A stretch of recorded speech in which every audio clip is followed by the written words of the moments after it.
Welcome to Kenton Teaches. Enjoy the video. In this video, I will show how to make soup tasty, full guide. Start with quality stock, brown aromatics, and season progressively to build depth. Simmer gently to meld flavors, taste often, and adjust salt and acid as you go. Roast vegetables or bones for extra richness, and finish with herbs or fat for silkiness.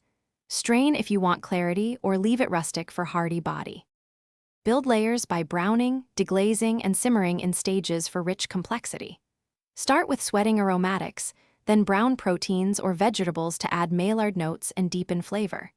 Deglaze with wine, vinegar, or stock to lift fond into the pot, then add herbs and spices at proper times for balance. Incorporate miso, tomato paste, or reduce stock sparingly, and use a slow simmer for best extraction. Quick recommendation: if you enjoy a pleasant aroma while cooking, try Little Tree's Black Ice Car Air Freshener for a crisp scent that keeps your car smelling fresh. If this video is helping you, please subscribe and like to support more kitchen tips. Check the description for the product link and other deals I mention. This small pick-me-up pairs well with soup runs between batches. Now let's get back to the video.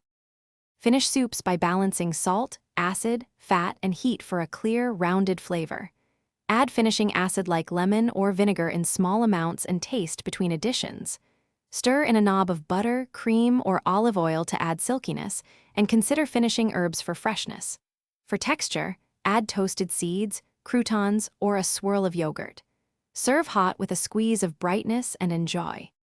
Thanks for watching. Please subscribe if this video was helpful.